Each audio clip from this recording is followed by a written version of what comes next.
After giving birth to a son of a lonely Barren CEO, we fell in love and experienced a miracle. The Atlanta summer heat shimmered off the gleaming glass walls of Sinclair Technologies headquarters, but inside Amara Bennett's office, a different kind of warmth filled the air. Her fingers traced the edge of the ultrasound picture on her desk, not hers, but her colleague, Monica's. The black and white image showed the tiny form of a 12-week-old fetus, and something in Amara's chest tightened with longing. "One day," she whispered to herself, the words carrying the weight of a promise. The scent of Chanel Coco Mademoiselle, her signature fragrance, mingled with the aroma of her now cold coffee as she tucked the photo back into the congratulations card she'd prepared. As Senior Communications Director, Amara had transformed the company's public image over the past 2 years. Her office, with its clean lines and touches of deep blue, her favorite color, reflected both her professional success and personal style. But today, something felt different. Maybe it was the way the morning light caught her engagement ring, sending prismatic patterns dancing across her keyboard. Or perhaps it was the growing whispers about the CEO's imminent return from his London business trip, Callum James Sinclair. Even thinking his name made her bite her lower lip nervously, a habit she'd never managed to break. Their relationship had begun as the most unlikely of office romances, the warm-hearted communicator and the ice-cold executive. Now, after 18 months together and a 3-month engagement, they were planning their wedding. The sharp buzz of her intercom broke through her reverie. "Ms. Bennett, Mr. Sinclair has arrived early. He's requesting your presence in his office immediately." Amara's heart skipped a beat. She smoothed her pencil skirt, checked her reflection in her phone's screen, her dark skin glowing, long, straight black hair perfectly in place, and headed for the executive floor. The elevator ride to the top floor felt longer than usual. Her mind wandered to their last conversation before his departure. "When I return," he'd said, his deep blue eyes intense, "we need to discuss something important." The memory of his tone, unusually serious even for him, had haunted her for the past week. The executive floor was eerily quiet as she approached his office. Through the glass walls, she could see him standing by the floor-to-ceiling windows, his tall frame silhouetted against the Atlanta skyline. At 6'2", Callum cut an impressive figure in his perfectly tailored Tom Ford suit, his dark hair styled immaculately.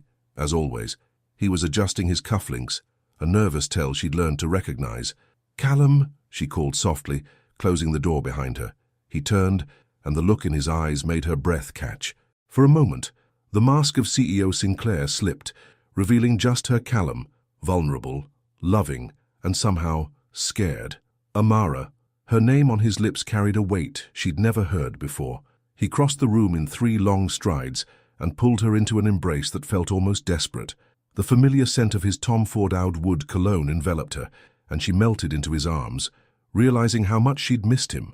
"I thought you weren't due back until tomorrow," she murmured against his chest. "I couldn't wait." He pulled back slightly, his hands running down her arms to clasp her hands. "We need to talk." Those 4 words sent a chill down her spine. "About..." Callum led her to the sleek leather couch in the corner of his office. His hands were unusually restless, fidgeting with his cufflinks again. "Before we move forward with the wedding plans, there's something you need to know, something I should have told you long ago." Amara's heart raced. In their time together, she'd learned to read the subtle shifts in Callum's expressions, the slight tightening around his eyes when he was stressed, the barely perceptible clench of his jaw when he was fighting inner demons. Right now, every signal screamed that whatever he was about to say would change everything. "You're scaring me," she admitted, her voice barely above a whisper. He took a deep breath, his gaze fixed on their intertwined hands.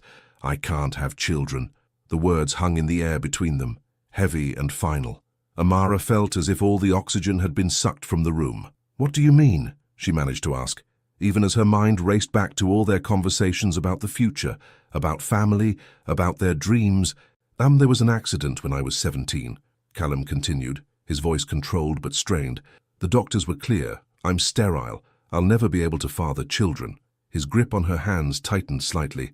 "I should have told you sooner, but I couldn't bear the thought of losing you." Amara sat perfectly still, her world tilting on its axis. The ultrasound picture on her desk flashed through her mind. All her dreams of motherhood, the ones she'd held since childhood, nurtured through years of watching her own parents' loving example, seemed to shatter around her. "Say something," Callum pleaded, an unusual note of vulnerability in his voice. Please. She looked up into his eyes, seeing the fear there, fear of rejection, fear of being seen as less than perfect, fear of losing her. This man, who commanded a corporate empire, who never showed weakness to anyone, was laying his deepest insecurity bare before her. Why didn't you tell me sooner? The words came out softer than she intended, more hurt than angry. Because you're the first person who's ever seen me for who I am, not what I am. His voice cracked slightly. With you, I'm not the Sinclair heir or the CEO. I'm just Callum. The thought of you looking at me differently. He trailed off, running a hand through his hair in frustration. Amara stood abruptly, needing space to think. She walked to the window, watching the city buzz below. Her mother's voice echoed in her memory. Love isn't about getting everything you want, baby girl. It's about wanting everything you get. Behind her, she could hear Callum's measured breathing, waiting for her verdict. The weight of their future pressed down on her shoulders. Could she give up her dream of carrying a child, of experiencing pregnancy, of passing on the legacy of love her parents had given her? She turned back to face him, her dark eyes meeting his blue ones. There are other ways to have a family, she said finally, her voice steady despite the turmoil in her heart. Adoption, surrogacy. You're not, Callum stood, hope and disbelief warring in his expression. You're not leaving. Amara crossed the room to him, placing her hand on his cheek. I fell in love with you, Callum James Sinclair, not with your ability to have children. The words were true, even if they tasted bittersweet on her tongue. We'll figure this out together. He pulled her close, burying his face in her hair. I don't deserve you, he whispered. Probably not, she agreed with a weak laugh, even as tears threatened to fall. But you're stuck with me anyway. As they held each other in the quiet of his office, Amara's mind wandered to the future they'd have to reimagine together. It wouldn't be the one she'd dreamed of since childhood, but maybe, just maybe, it could be something equally beautiful. Neither of them could have known then that fate had its own plans, or that their greatest challenge was yet to come. For now, they simply held each other, two hearts beating in sync, while outside the windows of Sinclair Technologies, Atlanta continued its eternal dance under the summer sun. 2 weeks after Callum's revelation, Amara found herself standing in the opulent foyer of the Sinclair mansion, her hand tightly clasped in his. The massive crystal chandelier cast dancing shadows across the marble floor, much like the doubts that had begun to flicker through her mind late at night. Ready? Callum asked, his thumb brushing across her knuckles. The gesture was small but spoke volumes. He knew what these monthly family dinners meant, especially now. As I'll ever be, she replied, forcing a smile. The scent of her Chanel perfume mingled with the aroma of expensive cuisine wafting from the dining room. She'd chosen her outfit carefully, a sophisticated navy blue dress that honored both her personal style and the Sinclairs' unstated dress code. They followed Bradford, the family's longtime butler, through the mansion's winding corridors. Each step on the polished floor echoed like a countdown to confrontation. Amara could feel Callum's tension mounting. His habit of adjusting his cufflinks had already started. William Bill Sinclair stood by the fireplace in the formal dining room, swirling amber liquid in a crystal tumbler. His steel-grey hair and sharp features gave him the appearance of a predator waiting to strike. His wife, Victoria, sat perfectly poised on a high-backed chair, her face a mask of practiced pleasantness that never quite reached her eyes. Callum, Bill's voice cut through the room like ice. Amara. The slight pause before her name wasn't lost on anyone present. Father, Callum responded, his CEO mask sliding perfectly into place. Mother. Victoria rose to air-kiss both their cheeks, her perfume expensive and suffocating. Darling, we were just discussing the wedding preparations. Have you set a date yet? Amara felt Callum's hand tighten around hers. We're thinking spring, she answered smoothly, years of corporate communications experience keeping her voice steady. Spring? Bill's eyebrow arched. Why the delay? Surely you don't need 8 months to plan a wedding. The unspoken implications hung heavy in the air. Amara bit her lower lip, a nervous tell she couldn't suppress. Did he know? Had the family doctor who'd treated Callum after his accident broken confidence? Spring allows for proper planning, Callum replied, his tone matching his father's in coldness. Amara deserves a perfect wedding. Bradford appeared at that moment, announcing dinner was served. As they moved to the dining table, Amara caught Victoria watching her with an unreadable expression. The first course arrived, a delicate butternut squash soup that Amara could barely taste. The silence was broken only by the soft clink of silver against fine china until Bill cleared his throat. "I had an interesting conversation with Dr. Richardson last week," he began, causing Callum to freeze mid-motion. "He mentioned seeing you recently." Amara's heart pounded. Dr. Richardson, the fertility specialist they'd consulted about alternative options. How had Bill found out? "My medical consultations are private," Callum stated flatly. "Nothing is private when it concerns the Sinclair legacy." Bill's words sliced through the air. "Did you really think you could hide this forever?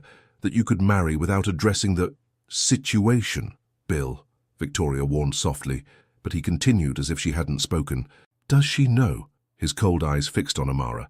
"Does she understand what marrying you means?" "Stop." Callum's voice was deadly quiet. "No heir, no future for the Sinclair name. Is that what you want, Amara? To be the wife of the man who ended our family line?" The soup spoon clattered against Amara's bowl. "Mr. Sinclair," she began, her voice trembling not with fear but with anger. "There are many ways to build a family." Yes, adoption." He sneered the word. "Or perhaps surrogacy, using another man's genetic material to create a child. Is that what you plan to do? Dilute the Sinclair bloodline with foreign DNA?" "That's enough." Callum stood so abruptly, his chair scraped against the hardwood floor. "We're leaving." But Bill wasn't finished. "You've always been weak, son. First the accident, now this. You can't even give your wife what she deserves, a real family." The words hit their mark. Amara watched Callum's face pale, saw the muscle in his jaw twitch. Before he could respond, she stood. "A real family." Her voice was quiet but carried across the table like thunder. "A real family is built on love, Mr. Sinclair. Something you clearly know nothing about." She turned to Victoria, whose perfect composure had finally cracked to reveal something like admiration. "Thank you for dinner. We won't be staying for the main course." The drive home was silent, the Atlanta skyline a blur of lights through the car windows. Callum's knuckles were white on the steering wheel, his breathing carefully controlled. It wasn't until they reached their penthouse that he finally spoke. "I'm sorry," he said, his voice raw. "You shouldn't have had to endure that." Amara stepped close to him, loosening his tie with gentle hands. "Your father's opinion means nothing to me." "But he's right." Callum's eyes met hers, filled with pain. "You deserve better. You deserve someone who can give you everything you want." "Stop." She pressed her fingers to his lips. "What I deserve is to make my own choices, and I choose you." Later that night, as Callum slept beside her, Amara slipped out of bed and padded to their home office. She pulled out her diary, a habit she'd maintained since childhood, and began to write. "Dear Diary, tonight made everything real in a way it wasn't before. The choices we make shape not just our future, but who we become. Am I strong enough for this path? Can I really give up the dream of carrying a child? When I look at Callum, I know I love him more than any dream. But love isn't always enough, is it? Monica's ultrasound picture is still in my desk drawer at work. Today, I couldn't bring myself to look at it. Does that make me a coward, or just human? I keep thinking about what Mom would say. She always told me that God's plans are greater than our dreams. But right now, I can't see the plan. I can only see the dream I'm being asked to release." Callum thinks he's not enough. His father's words cut deeper than he'll admit. How do I convince him that he's everything I need when part of me is still grieving for the future I thought I'd have? Tomorrow, I'll be strong again. Tomorrow, I'll be sure again. But tonight, in the quiet dark, I can admit that I'm scared. Not of loving Callum, never that, but of the weight of this choice, of the finality of it. What if... The sound of Callum stirring in their bedroom made her pause. She closed the diary quietly, wiping away tears she hadn't realized were falling. When she returned to bed, Callum instinctively pulled her close, murmuring her name in his sleep. Lying there in the darkness, Amara thought about choices and consequences, about dreams and reality, about love and sacrifice. She thought about the little girl she'd been, playing with dolls and dreaming of motherhood, and the woman she was now, facing a future so different from what she'd imagined. In the morning, she would wake up and face the world with determination. She would love Callum fiercely and stand against anyone who tried to come between them. She would be strong. But for now, in the quiet hours before dawn, she allowed herself to grieve for the dream she was choosing to let go. even as she held tighter to the man sleeping beside her. Sometimes, she was learning, love meant choosing between two kinds of heartbreak, and hoping you could live with the choice you made. The sweet Auburn Cafe buzzed with Sunday brunch energy, but in their corner booth, Amara and Lisa Carter existed in their own bubble of friendship and honesty. Lisa stirred her lavender latte, her geometric patterned dress as bold as her personality, watching Amara push eggs around her plate with unusual disinterest. "Okay, that's the fourth time you've sighed in 10 minutes, Lisa said, setting down her cup. "Spill it. What's really going on with you?"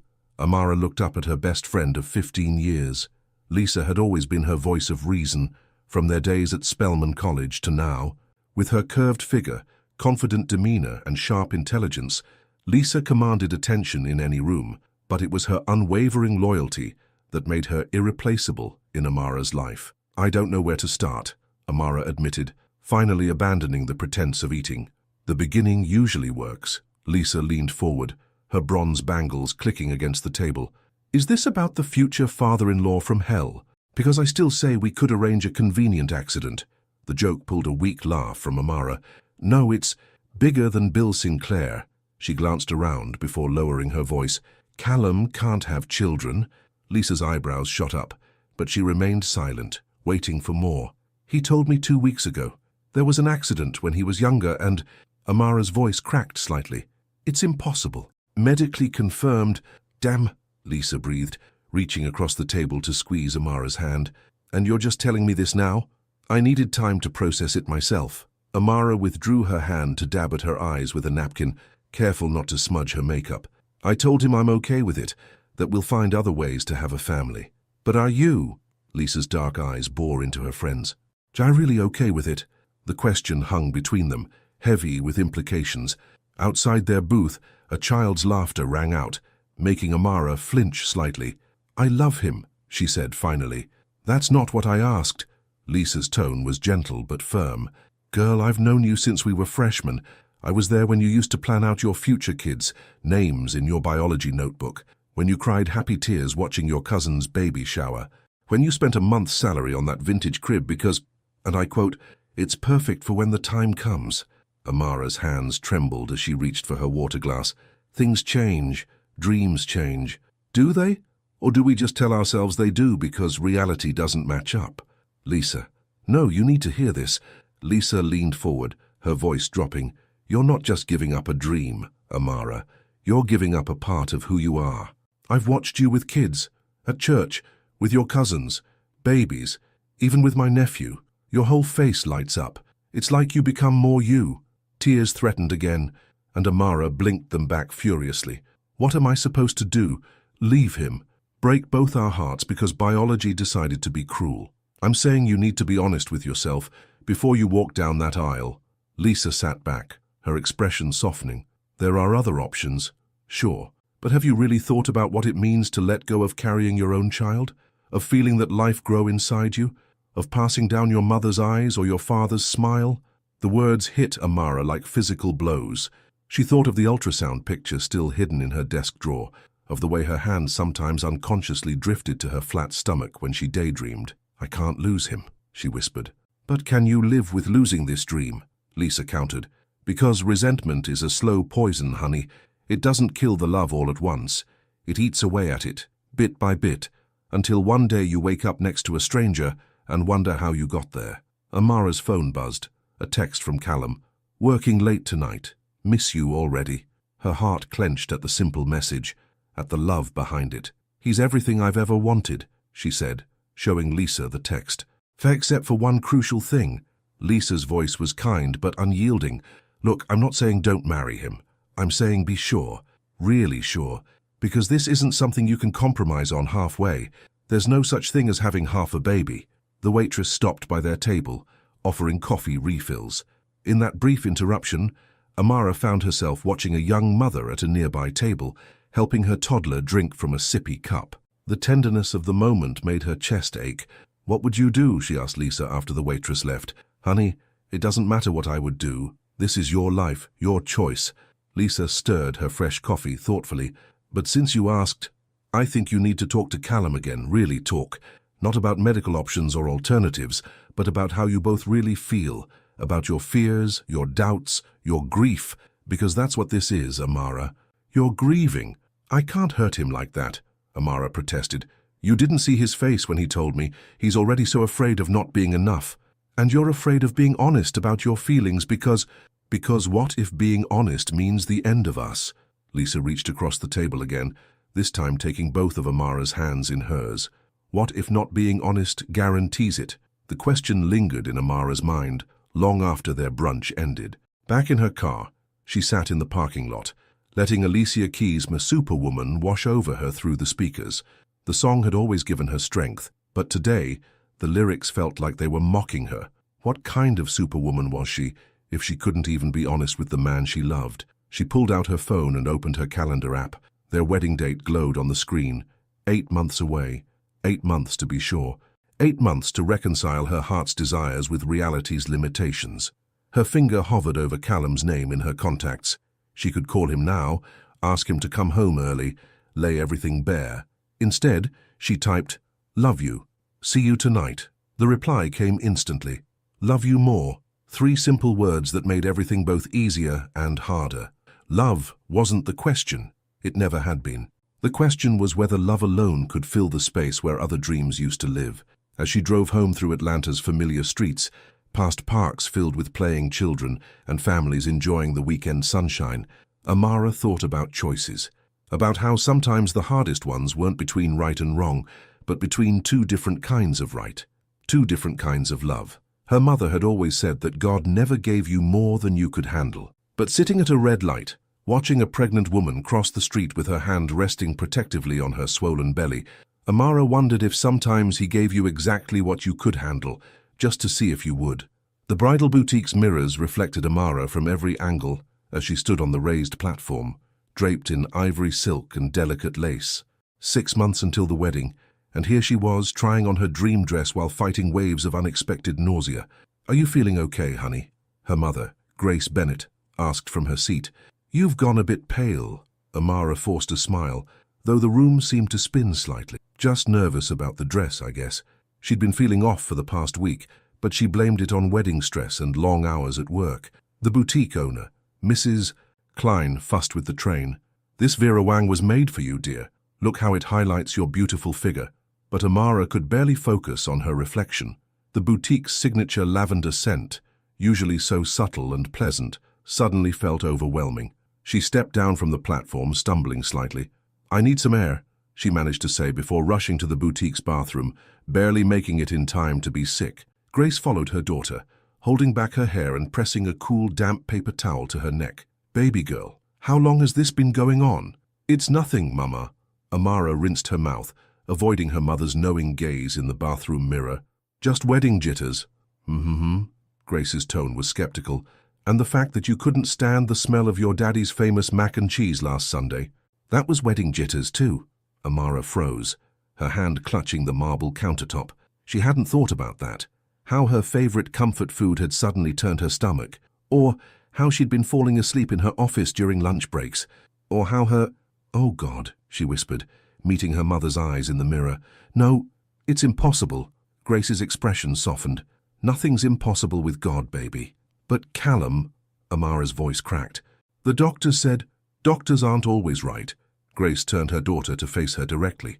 "When's the last time you had your period?" Amara's mind raced. Between wedding planning and work, she hadn't been tracking. But now that she thought about it, "I need to sit down," she said weakly. Back in the main area of the boutique, Mrs. Klein was carefully hanging up the wedding dress. "Sassy, shall we reschedule the fitting?" "Yes, please," Grace answered for her daughter, who seemed lost in thought. "Perhaps next week." The drive home was a blur. Grace insisted on stopping at a pharmacy, emerging with a small paper bag that felt like it weighed a ton in Amara's purse. They didn't speak about it, but when they reached Amara's penthouse, Grace squeezed her hand. "Call me later," she said softly. No matter what." Alone in her bathroom, Amara stared at the 3 pregnancy tests lined up on the counter, 3 different brands, all showing the same impossible result, positive. Her hands shook as she called her doctor's office, scheduling an emergency appointment for the next morning. Then, almost on autopilot, she found herself dialing Lisa. "I need you to talk me down," she said, when her friend answered. What's wrong? Lisa's voice was immediately alert. I think I might be... Amara couldn't say the words. But it's impossible. The specialists all said, I'm coming over, Lisa announced. Don't move. 45 minutes later, they sat on Amara's balcony, the Atlanta skyline twinkling before them as the sun set. 3 positive pregnancy tests lay on the table between them. Maybe they're all defective, Amara said weakly. 3 different brands. Lisa arched an eyebrow. Girl, you know the odds of that. The odds of me being pregnant are supposed to be 0. Amara stood, pacing the balcony. Callum was tested multiple times. The doctors were certain. And yet, Lisa gestured to the tests. What am I going to tell him? Amara stopped pacing, gripping the balcony railing. He'll think I... Don't you dare finish that thought. Lisa's voice was sharp. Callum knows you. He knows your heart. Does he? Amara turned to her friend, tears threatening. Because lately I don't even know my own heart. And now this. She pressed a hand to her still flat stomach. If it's real, if by some miracle it's real, then it's a gift, Lisa said softly. One you've been praying for. The next morning, Amara sat in her doctor's office, trying not to fidget as Dr. Martinez reviewed her blood test results. The silence stretched unbearably. Well, the doctor finally said, it appears congratulations are in order. Amara's heart stopped. You're sure? Your HCG levels are definitely consistent with early pregnancy. Dr. Martinez smiled warmly. I'd estimate you're about 6 weeks along. But my fiancé... Amara's voice trembled. He was diagnosed as sterile. Multiple doctors confirmed it. Medicine isn't always an exact science, Dr. Martinez said gently.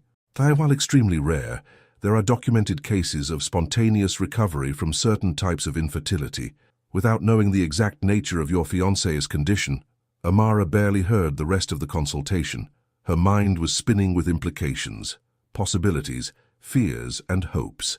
She left the office clutching a folder of prenatal information and several ultrasound appointment cards, feeling like she was dreaming. In her car, she sat staring at her phone. Callum's smiling face looked back from her lock screen, a rare captured moment of him truly happy, taken during their vacation in Hawaii. How would that face change when she told him? Her finger hovered over his contact information. This wasn't news to be shared over the phone, but how could she face him in person? How could she find the words to tell him that the impossible had happened? Her phone buzzed with a text from him. Meeting running late. Rain check on dinner. Shall make it up to you this weekend. The universe giving her a reprieve or just prolonging her agony. She typed back a quick, no problem, love you, before dropping her phone in her purse. Driving home, she passed a children's clothing store. In the window, a tiny onesie caught her eye. Daddy's little miracle embroidered in silver thread. She pulled over, parking haphazardly, and found herself walking into the store before she could think better of it. The onesie was soft in her hands, impossibly small, real, like the life that might be growing inside her right now. A miracle, or a ticking time bomb that could destroy everything. Would you like me to wrap that? The store clerk asked cheerfully. Amara looked down at the onesie, still clutched in her hands. No, she said finally. Not yet. At home, she hid the onesie in the back of her closet, behind winter boots she rarely wore. Then she pulled out her diary, needing to make sense of the chaos in her head. Dear diary, how do you tell someone their impossible dream might be coming true? How do you share a miracle without fear of it shattering? Today, I heard the words I never thought I'd hear. You're pregnant. But instead of pure joy, I feel terror. What if he doesn't believe me? What if he thinks... The doctors said it was impossible. Every specialist, every test. But here I am, carrying what they said couldn't exist. A miracle. Our miracle. Or the thing that will finally break us. I bought a onesie today. Is that tempting fate? Should I have waited? But it was so small, so real. Like this fragile hope growing inside me. Mama always said God works in mysterious ways. But why this way? Why now? When I'd finally accepted a future without this blessing. When I'd finally made peace with a different kind of family. Tomorrow I'll tell him. Tomorrow I'll find the words. Tonight I'll hold this secret close, this impossible reality that's rewriting everything I thought I knew about miracles and possibilities. Please, God, let him believe in miracles too. She closed the diary, her hand drifting to her stomach. Somewhere inside, a new life was growing, proof that sometimes the impossible was just waiting for the right moment to become possible. Outside her window, a spring storm was brewing, lightning flickering between buildings. Tomorrow would change everything, but tonight, in the quiet of her home, Amara let herself feel a tiny spark of hope. After all, if one impossible thing could happen, maybe others could too. The morning sun streamed through the floor-to-ceiling windows of Sinclair Technologies, but Amara barely noticed it as she rushed to the executive bathroom for the third time that day. The sound of her heels clicking against the marble floor echoed in the empty corridor as she silently prayed no one would see her. Inside the pristine bathroom, she splashed cold water on her face, careful not to smudge her makeup. 2 weeks had passed since the doctor's confirmation, and keeping this secret was becoming increasingly difficult. Her reflection in the mirror showed dark circles under her eyes that even her best concealer couldn't fully hide. "Just breathe," she whispered to herself, pressing a cool, damp paper towel to the back of her neck. The morning sickness was getting worse, not better, and hiding it from Callum was becoming an Olympic sport. She'd taken to sleeping in the guest room, claiming she was coming down with a flu and didn't want to infect him. A soft knock on the door made her jump. "Amara, are you okay in there?" Monica's concerned voice sent a wave of panic through her. Her colleague's own pregnancy was now showing clearly at 5 months, making Amara hyper-aware of every conversation with her. "I'm fine," she called back, quickly dabbing her face dry, "just feeling a bit under the weather." When she opened the door, Monica's knowing look made her stomach clench with anxiety. "You know," Monica said quietly, "I had terrible morning sickness too. Ginger tea helped." Amara froze. I just have a stomach bug." Monica's gentle smile didn't waver. "If you say so, but if you need someone to talk to..." She left the sentence hanging, squeezing Amara's arm before walking away. Back at her desk, Amara found a new email from Bill Sinclair requesting her presence at an emergency board meeting that afternoon. Her heart raced. Had someone noticed? Had rumors started? She'd been so careful, but in a corporate environment like this, secrets had a way of surfacing. Her phone buzzed with a text from Callum. "Missing you. Dinner tonight. No rain check this time. I promise." Looking at his message, Amara felt tears threatening. She had to tell him. Tonight. Before someone else did. Before rumors spread. Before her body betrayed her secret completely. But how do you tell someone their whole world is about to change? The board meeting was a blur of quarterly reports and strategic planning. Amara sat beside Callum, hyper-aware of his presence, of the slight brush of his arm against hers when he leaned forward. Bill Sinclair's sharp eyes seemed to follow her every move, making her wonder if her condition was somehow written across her face. "Ms. Bennett," Bill's voice cut through her thoughts. "The PR strategy for the new tech rollout." Amara straightened, slipping into her professional persona with practiced ease, but as she stood to present, a wave of dizziness hit her. She gripped the edge of the conference table, willing herself to stay upright. "Amara?" Callum's voice held concern. His hand was on her elbow, steadying her. "I'm fine," she managed, but the room was spinning. I just need a moment." The next thing she knew, she was waking up in Callum's office, lying on his leather couch. His worried face swam into focus above her. "The doctor's on his way," he said, stroking her hair. "Why didn't you tell me you were this sick?" Panic shot through her. "No, doctor, please, I'm fine, really. Just haven't been sleeping well." "You fainted in the middle of a board meeting." Callum's voice was tight with worry. "That's not fine, Amara. You've been finer for weeks now, but clearly something's wrong." This was it, the moment she'd been avoiding and anticipating in equal measure. But not here, not like this, with the entire board probably gossiping outside, and his father's influence hanging over them like a shadow. "Can we go home?" she asked softly. "Please, I promise I'll explain everything." Callum studied her face for a long moment, before nodding. "I'll have Bradford bring the car around." The ride home was silent, heavy with unspoken words. Callum's hand never left hers, his thumb tracing worried circles on her palm. When they reached their penthouse, he led her straight to their bedroom, helping her change into comfortable clothes as if she were made of glass. "Talk to me," he said finally, sitting beside her on their bed. "Whatever it is, we'll face it together." Amara's hand instinctively went to her stomach, a gesture that didn't escape Callum's notice. His face paled. "Are you sick?" His voice cracked on the last word. "Is it serious?" "No," she whispered, tears finally spilling over. "I'm not sick. I'm pregnant." The silence that followed was deafening. Callum sat perfectly still, his face unreadable. "That's not..." he started, then stopped. "The doctors said..." "I know what they said." Amara reached for the bedside drawer, pulling out the ultrasound picture from her first appointment. But sometimes they're wrong. Callum stared at the small black and white image, his hands shaking slightly as he took it. How? Dr. Martinez says there are rare cases of spontaneous recovery. That medicine isn't always exact. She watched his face carefully. I would never. Don't, he cut her off, his voice sharp. Don't even finish that thought. I know you, Amara. I know your heart. His fingers traced the fuzzy outline in the picture. How long have you known? 2 weeks, she admitted. I wanted to tell you, but I was scared. Scared you wouldn't believe it. Scared something would go wrong. Scared of getting our hopes up. 2 weeks. He looked up, hurt flashing in his eyes. Ma, you've been carrying this alone for 2 weeks. Fresh tears fell. I'm sorry, I didn't know how to tell you that the impossible had happened. Callum set the ultrasound picture carefully on the bedside table before pulling her into his arms. You should have told me immediately. We're supposed to be partners, remember? In everything. I know. She buried her face in his chest, breathing in the familiar scent of his Tom Ford cologne. Are you happy? He pulled back slightly, cupping her face in his hands. In his eyes she saw something she'd never seen before, a vulnerability that went beyond his usual carefully controlled emotions. Happy doesn't begin to cover it, he whispered.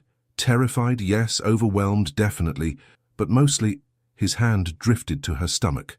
Mostly I'm in awe of you, of this miracle, of the fact that somehow, despite everything, we're going to be parents. The word parents hung in the air between them, full of promise and fear and wonder. Amara covered his hand with hers, holding it against her still flat stomach, where their impossible miracle was growing. Your father, she started. Can wait, Callum said firmly. Right now, this is just for us. Our miracle, our secret. Later that night, after Callum had finally fallen asleep, his hand still protectively curved around her middle, Amara lay awake, watching the city lights dance across their ceiling. The weight of the secret had lifted, replaced by a different kind of weight, the responsibility of carrying this precious, impossible gift. She thought about the onesie still hidden in her closet, about Monica's knowing smile, about her mother's unwavering faith in miracles.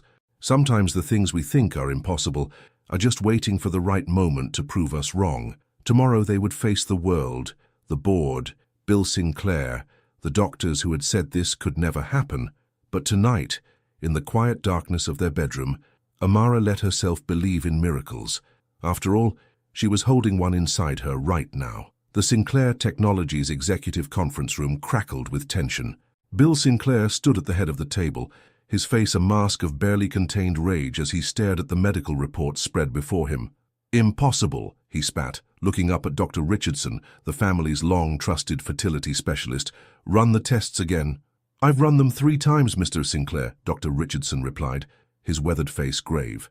The results are conclusive. Your son has experienced what we call spontaneous recovery. It's extremely rare, but rare. Bill's laugh was harsh.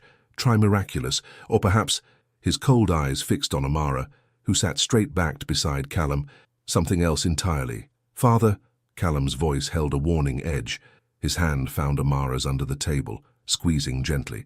Don't father me, Bill snapped. You expect me to believe that after 15 years of being sterile, you suddenly, magically, can father children.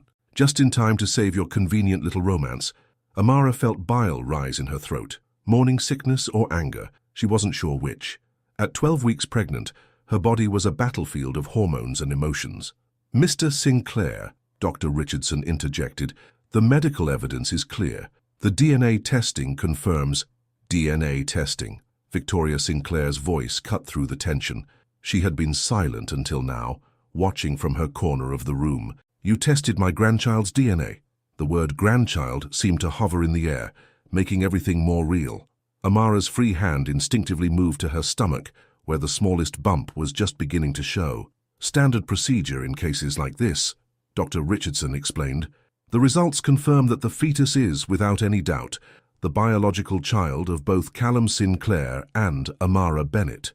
Bill slammed his hand on the table, making everyone jump. This is absurd. You've all been fooled. This woman... Choose your next words very carefully. Callum stood slowly, his voice deadly quiet. That's my wife you're talking about, Not yet, she's not, Bill shot back. And maybe it's time we discussed. A sharp pain shot through Amara's abdomen, causing her to gasp. All eyes turned to her as she doubled over, clutching her stomach. Amara. Callum was instantly at her side, panic clear in his voice. Something's wrong, she managed through gritted teeth. Warm liquid trickled down her leg, and when she looked down, her heart stopped. Blood. The next few hours passed in a blur of hospital corridors and medical terms. Dr. Martinez's face was serious as she performed an emergency ultrasound, the machine's steady whoosh-whoosh of their baby's heartbeat, the only sound in the room. The baby is stable, Doctor. Martinez finally announced, but this is a warning sign we need to take seriously.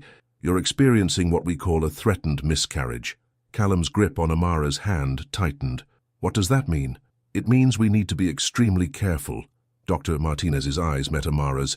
Complete bed rest for at least the next 2 weeks. No work, no stress, no exceptions. This pregnancy is now high risk. Tears slid down Amara's cheeks as she nodded. Side, will the baby be okay? With proper care and rest, yes. But you need to understand, any additional stress could trigger a miscarriage. Your body is sending us a very clear message. After Dr. Martinez left, Callum sat on the edge of Amara's hospital bed, his usual composed facade cracking. I'm so sorry, he whispered. This is my fault. The meeting with my father. The stress. Stop. Amara pulled him closer, pressing her forehead to his. This isn't anyone's fault. These things just happen sometimes.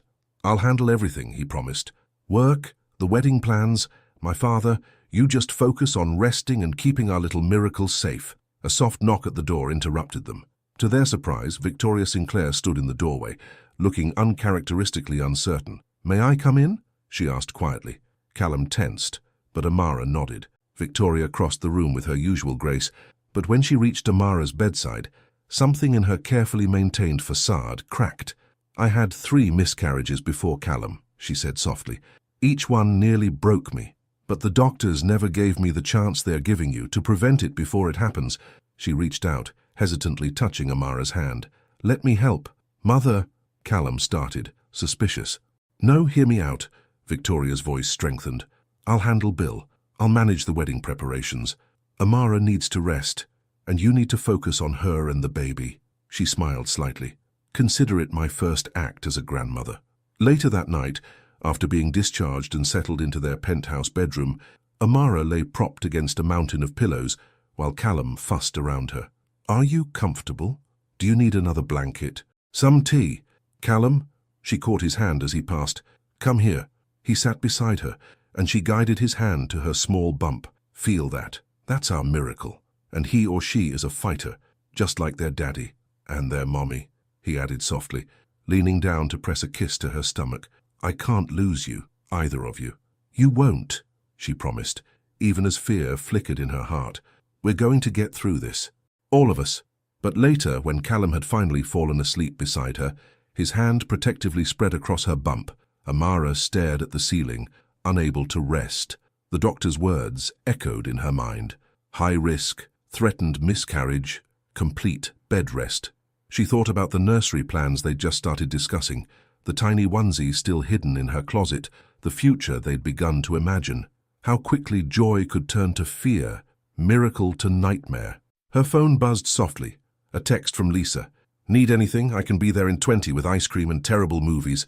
Amara smiled through tears as she replied, Rain check, doctor's orders, sleep only. Roger that, Mama Bear, but I'm here if you need me. That baby's got a whole army of love around them. Laying in the darkness, Amara listened to Callum's steady breathing and placed both hands on her stomach. Stay with us, little one, she whispered. We've got so many people waiting to meet you, so many hearts ready to love you, just hold on tight.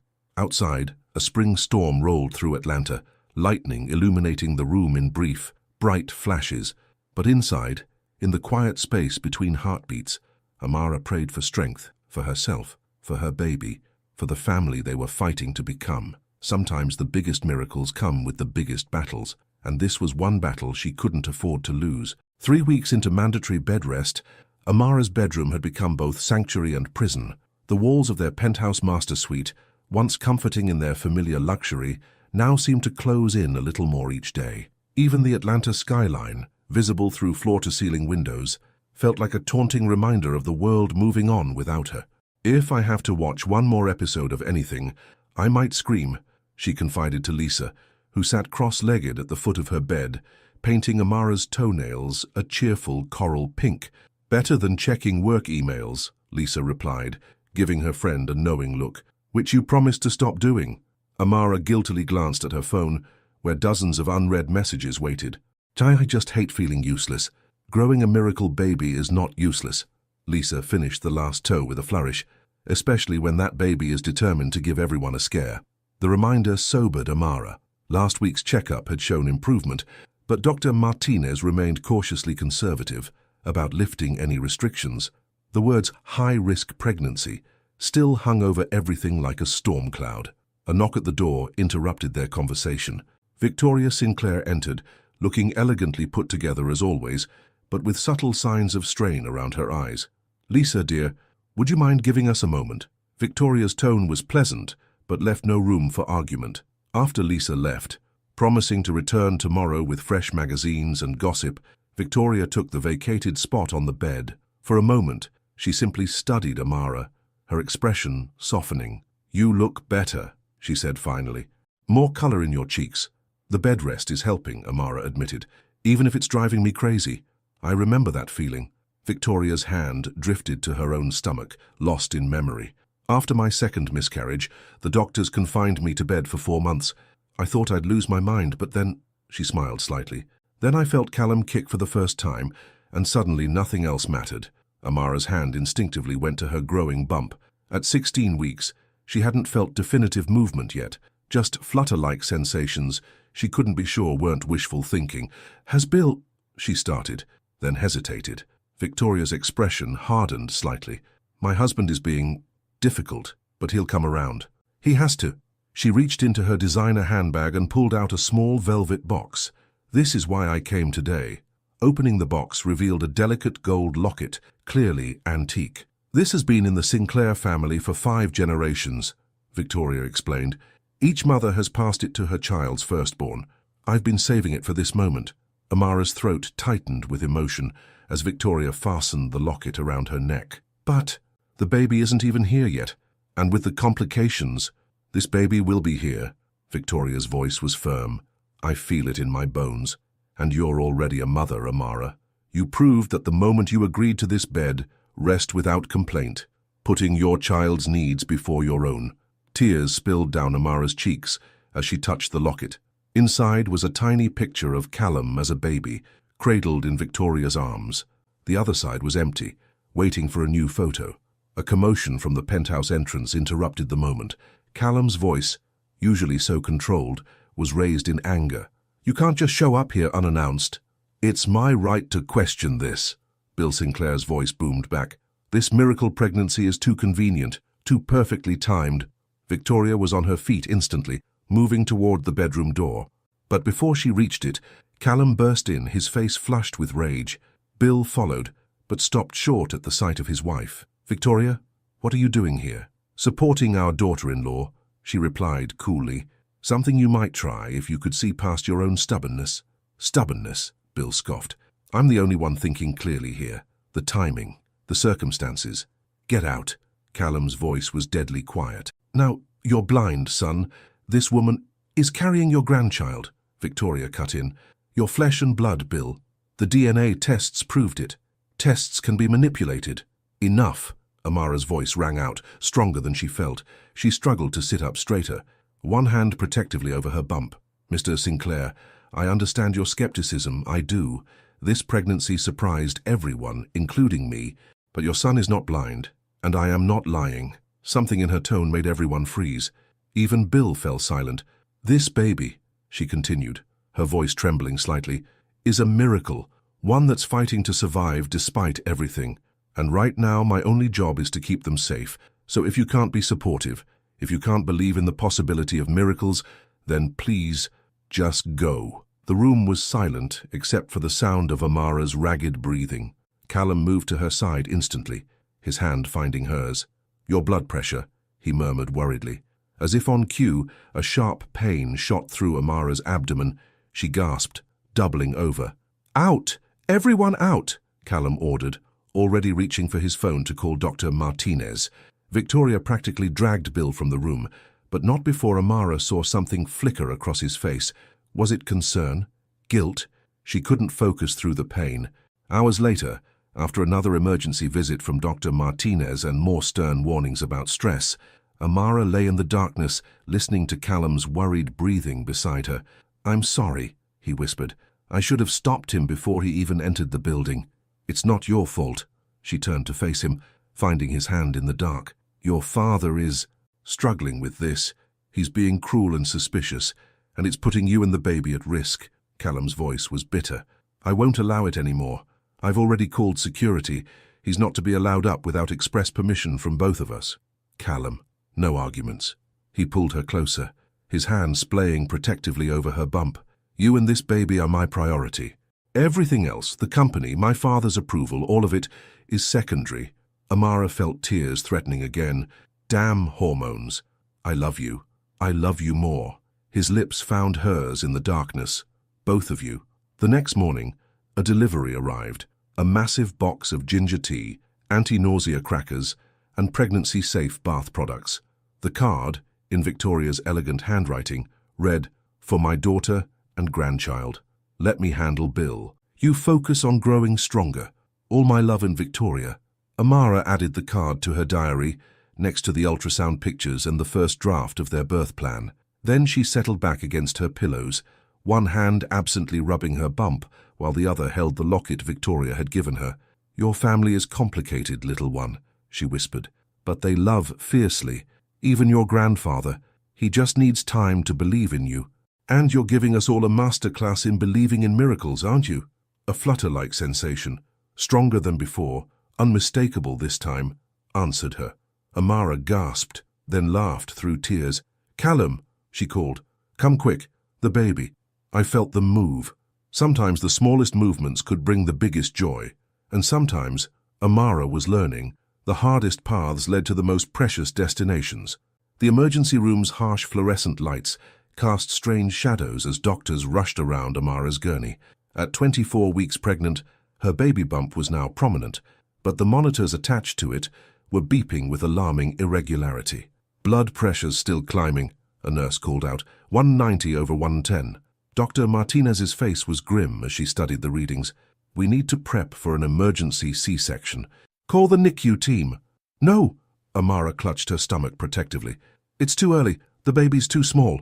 "Amara," Dr. Martinez's voice was gentle but firm, "you're experiencing severe preeclampsia. If we don't deliver now, you could both die." Callum gripped Amara's hand, his face ashen. Just hours ago, they'd been peacefully celebrating the completion of their nursery. Walls painted a soft blue-grey, a vintage rocking chair by the window, and the small framed onesie that had been Amara's first purchase. Now, their world was shattering around them. "Where is she?" Bill Sinclair's voice boomed from the hallway. "Where's my daughter-in-law?" Callum turned, surprise flickering across his face at his father's choice of words. Bill burst into the room, Victoria close behind him, both still in evening wear. They'd clearly come straight from some function. "What happened?" Bill demanded, his commanding presence filling the small space. "Sir, only immediate family," a nurse started. "We are immediate family," Victoria cut in smoothly. "That's our grandchild." The word grandchild seemed to hang in the air as another alarm started beeping.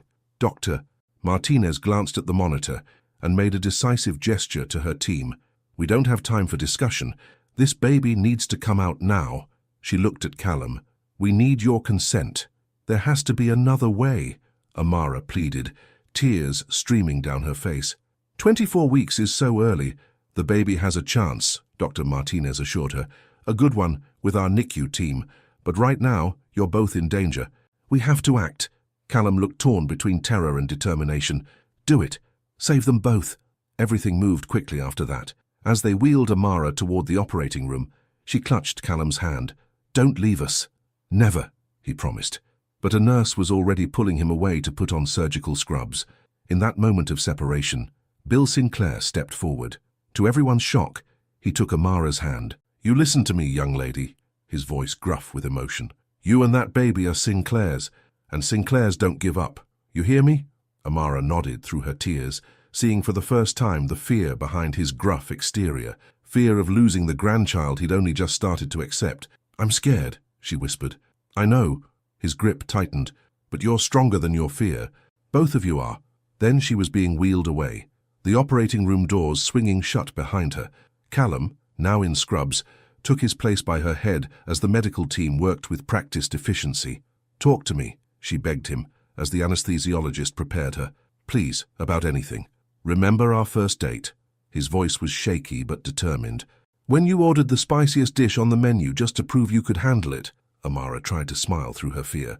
"You spent the whole night worried I'd get sick. Instead, you taught me about your father's secret hot sauce recipe." His thumb stroked her cheek. "That's when I knew you were special, so strong, so full of life."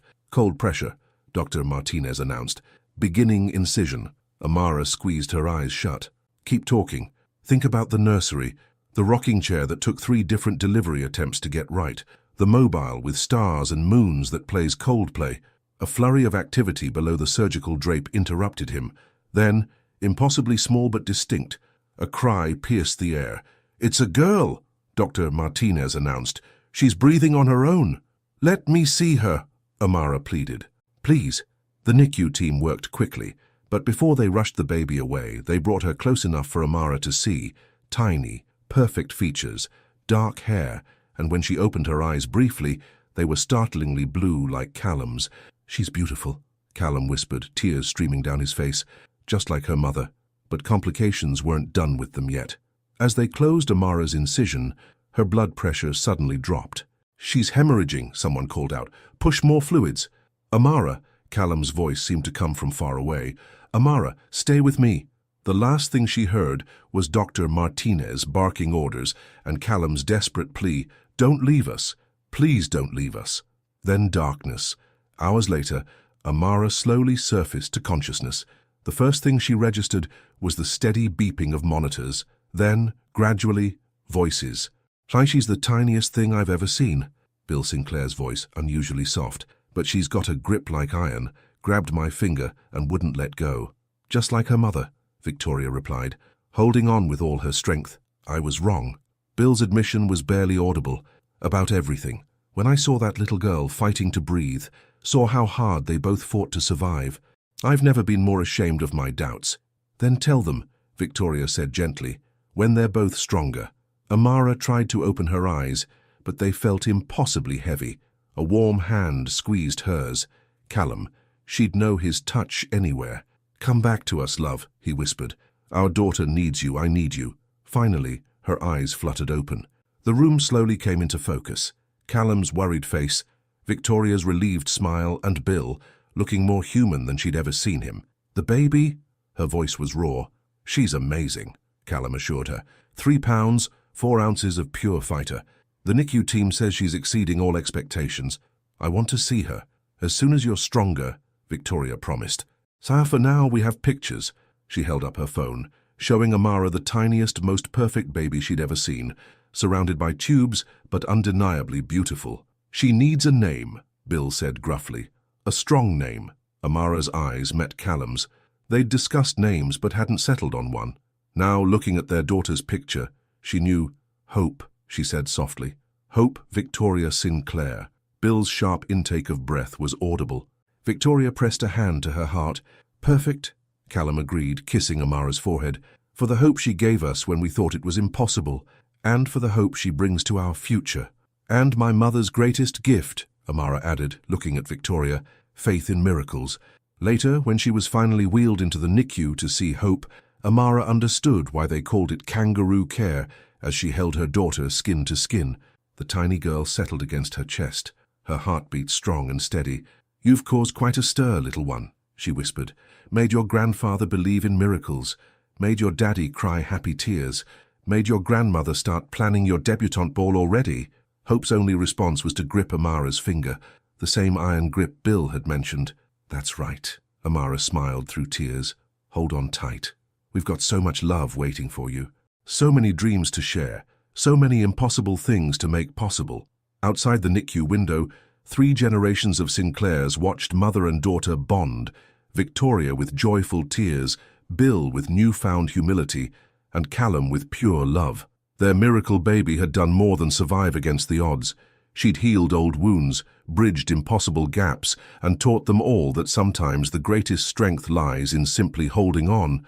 The NICU's soft beeping had become a familiar lullaby over the past 3 weeks. Amara sat in the rocking chair beside Hope's incubator, watching her daughter's chest rise and fall with each tiny breath. At just over 4 pounds now, Hope was still smaller than most newborns, but she was fighting with a determination that amazed everyone. "Someone's oxygen levels are looking good today," the night nurse, Maria, said softly as she checked the monitors. "She's quite the little warrior. Just like her grandmother." A gruff voice came from the NICU entrance. Bill Sinclair stood there, looking oddly out of place in the required sterile gown over his expensive suit. In his hands, he held a small pink gift bag. Another present. "Dad," Callum appeared behind him, carrying 2 cups of coffee. "That's the 3rd this week." Bill's ears reddened slightly. "It's just a little something I saw in the window at Tiffany's. Every princess needs her first diamond." Amara exchanged an amused look with Callum. Since Hope's dramatic arrival, Bill had transformed from skeptical antagonist to doting grandfather. The change was as startling as it was heartwarming. "You know she can't wear jewelry yet," Callum reminded him, handing Amara one of the coffee cups. "Of course I know that," Bill huffed, but his eyes were soft as he approached the incubator. "Hello, little one. Grandfather's here." As if responding to his voice, Hope stirred, her tiny fingers flexing. The simple movement brought tears to Bill's eyes, tears he no longer tried to hide. "Dr. Martinez says she might be ready for full feed soon," Amara said, watching Bill's face. "No more feeding tube. That's my girl." Bill's voice was thick with emotion. "They're proving everyone wrong just like her mother did." The admission hung in the air, an acknowledgement of his past doubts and current regret. Before anyone could respond, Hope's monitor beeped, her oxygen levels dipping slightly. "It's normal," Maria assured them, adjusting something on the machine. "She just needs a little help sometimes." "Don't we all?" Victoria's voice joined them. She swept in, elegant as always despite the sterile gown, carrying a large portfolio. "The nursery renovations are ready for review." "Renovations?" Amara raised an eyebrow. "We already finished the nursery. That was before we knew our granddaughter would need special care," Victoria explained, pulling out detailed plans. "I've consulted with the top NICU nurses about the optimal setup for a preemie. Special humidity controls and air purification system, modified lighting." "Mother," Callum started, but Bill cut him off. "Let her do this," he said quietly. "We all cope in our own ways." The truth behind those words settled over them. Each family member had found their own way to channel their worry for Hope. Victoria, with her meticulous planning, Bill with his endless gifts, Callum with his daily research into preemie care. A soft knock interrupted them. Lisa stood at the entrance, holding a handmade blanket. "Special delivery from your mom's church group," she announced. "They've been praying non-stop." Amara felt tears well up as she took the blanket. Soft pink, with Hope's name embroidered in silver thread. Her parents' support had been unwavering, though they'd had to return to Atlanta after the first week. "She's getting stronger every day," Lisa observed, peering into the incubator. "So it's those Sinclair genes combined with Bennett determination. She never stood a chance of being anything but a fighter." "Speaking of fighting," Bill cleared his throat, "I've been meaning to talk to you all about something." He pulled a document from his suit jacket. "I've made some changes at the company." Callum tensed beside Amara. "Dad, this isn't the time." "It's exactly the time." Bill's voice was firm. "Shagam stepping down as CEO." The announcement stunned everyone into silence. Even Hope seemed to sense the gravity of the moment, choosing then to open her eyes, those startling blue eyes that matched her father's. "You're what?" Callum finally managed, stepping down. "Effective immediately."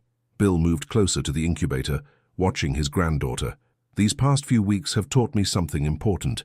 Life is too short for pride and stubbornness. I've spent years focused on the wrong things, measuring worth by the wrong metrics." He turned to face them all. "Callum, you're ready, more than ready, and you understand something I never did. That family comes first. Real family, not just the family name." Victoria pressed a hand to her heart, tears streaming freely down her face. "Bill, I want to be there," he continued, his voice rough with emotion, "for all of it. Hope's first steps, first words, first everything. I don't want to be the grandfather who's too busy with board meetings to notice his granddaughter growing up." Callum stood frozen, processing his father's words. But the company will be in better hands. Bill smiled slightly. You've already proven you can handle crisis and triumph with equal grace. Just look at what you've built here. He gestured to Hope, to Amara, to their united family. This is success, son. This is legacy. Amara watched as father and son truly saw each other perhaps for the first time. Callum moved first, pulling his father into a tight embrace. Bill stiffened for a moment before melting into it, his usual corporate facade crumbling completely. I'm proud of you, Bill whispered. So proud of both of you. Hope chose that moment to make a small, triumphant sound, almost like a coo. Everyone laughed through their tears as she wiggled in her incubator, showing off her growing strength. See? Lisa grinned. Even she agrees. Though personally, I think she's just tired of all the crying in her NICU. Later that night, after everyone had gone home, Amara and Callum sat together by Hope's incubator. Their daughter slept peacefully, one tiny hand wrapped around Callum's finger through the incubator's port. Did you ever imagine this? Amara asked softly. Any of it? Never. Callum smiled, watching Hope sleep. I never thought I could have children, never thought my father could change, never thought I could love this much without my heart exploding. She's magic, Amara whispered. Our little miracle worker. Just wait until she's older, with you as her mother and my father as her grandfather. She'll be running the company by 25, as long as she's happy, Amara said, resting her head on his shoulder. That's all I want for her, to be happy and know she's loved. She'll know. Callum kissed her temple. How could she not? She has an army of love around her. Outside the NICU windows, Atlanta's lights twinkled like stars. Inside, Hope slept on, growing stronger with each breath, surrounded by the love that had sparked her impossible existence. Sometimes the greatest miracles weren't in the big moments of triumph, but in the quiet spaces between heartbeats, where love grew stronger than fear, and hope bloomed in the most unexpected places. 2 months after her dramatic entrance into the world, Hope Victoria Sinclair was finally coming home. The nursery, with its state-of-the-art modifications courtesy of Victoria's planning kitchen, stood ready. The autumn sunlight streamed through the windows, casting a golden glow over the room that had waited so long for its precious occupant. Amara stood in the doorway, taking in every detail. The vintage rocking chair where she'd spent countless hours imagining this moment, the delicate mobile playing soft Coldplay melodies, and the framed onesie that had been her first act of faith. Now, that same message, Daddy's little miracle, felt more true than ever. Ready? Callum's voice was soft behind her. He held their daughter, now a healthy 7 pounds, wrapped in the pink blanket from her mother's church group. I've been ready for this moment my whole life, Amara replied, turning to face her family. Hope was awake, her blue eyes, so like Callum's, taking in everything with surprising intensity for a newborn. The elevator dinged, announcing more arrivals. Bill and Victoria stepped out, followed by Lisa and Amara's parents. The penthouse quickly filled with the warmth of family and the soft cooing of everyone trying to get Hope's attention.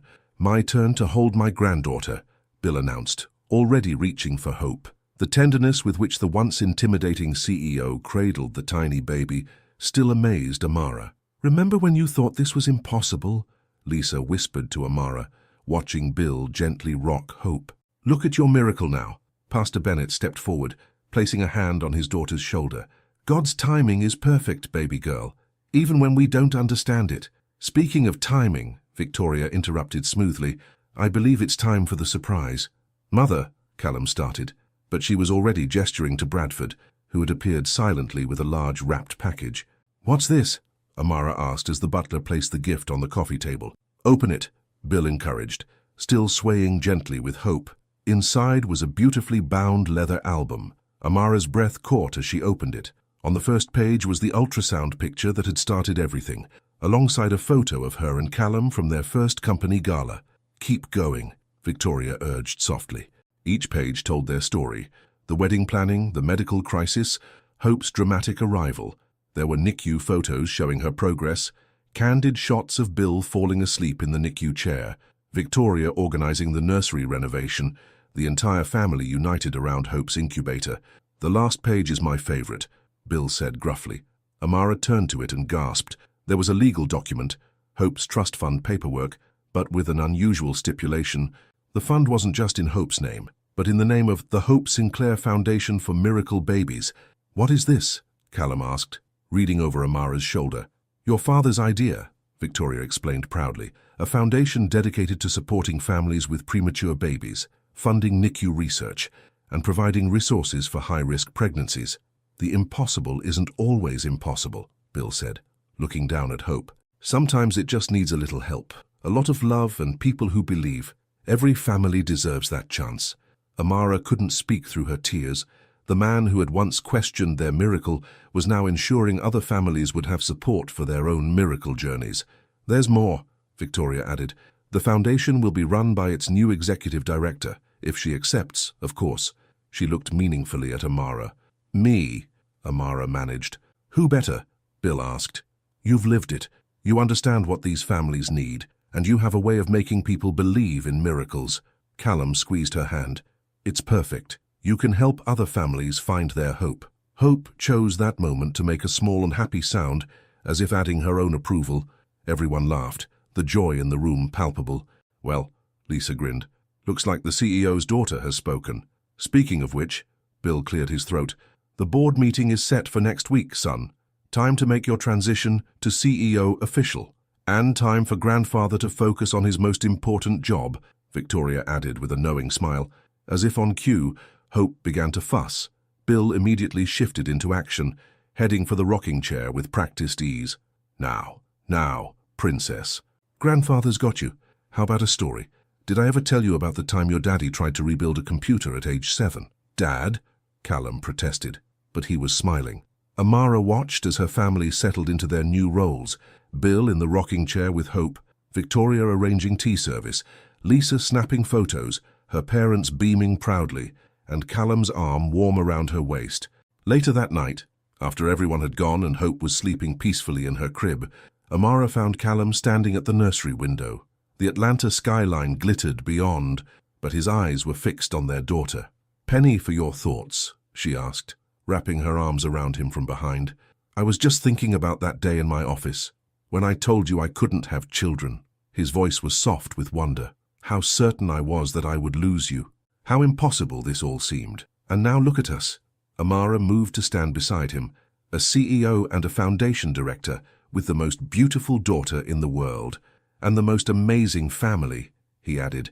"Who would have thought my father would become the world's most devoted grandfather?" "Love changes people," Amara said simply. "And miracles have a way of opening hearts." Hope stirred in her crib, making those little sounds that were becoming familiar to them. Without hesitation, they both moved to her, drawn by an instinct stronger than gravity. "Hello, beautiful," Amara whispered, lifting her daughter. The weight of her, the warmth, still felt miraculous every time. Callum wrapped his arms around them both, creating a perfect circle of love. "Fuck our little family." "Not so little anymore," Amara smiled, thinking of their extended family, by blood and by choice, who had become so integral to their journey. Hope's tiny hand caught a strand of Amara's hair, holding on with that signature Sinclair determination. In her daughter's face, Amara could see echoes of both families, Callum's eyes, her own smile, Bill's strong chin, her mother's graceful features. "You know what this means, don't you?" Callum asked softly. "What? Impossible is just a word. It's not a destination." He kissed Hope's forehead, then Amara's lips. "We proved that. Outside, the city hummed with life. Inside, in the quiet of their home, a family born of love, strengthened by trials, and blessed by miracles, held each other close." Hope slept peacefully in her parents' arms, unaware that her very existence had changed not just their lives, but their entire understanding of what was possible. Because sometimes the greatest miracles aren't in the big moments of triumph, but in the quiet certainty of a love strong enough to defy impossibility. And sometimes the most beautiful endings are really just beginnings in disguise. For the Sinclairs, this was both an ending and a beginning, the end of doubt, of fear, of impossibility, and the beginning of a future filled with hope, love, and the kind of miracles that come to those who never stop believing. The end. If you could choose between having the perfect love or fulfilling your biggest dream, what would you decide? Amara faced this dilemma when she found out that Callum couldn't have children. She chose love, even if it meant giving up her dream of being a mother. But fate had other plans and proved that sometimes we don't have to choose. Miracles happen to those who have faith and true love. Have you ever been in a situation where you had to choose between love and your dream? What happened? Did fate also bring a miracle into your life? Your participation in the channel is very important. Please leave your opinion in the comments. Thank you so much for watching until the end. If you enjoyed this story, don't forget to subscribe to the channel, leave a like, and comment your thoughts. Your participation is very important to us. See you next time.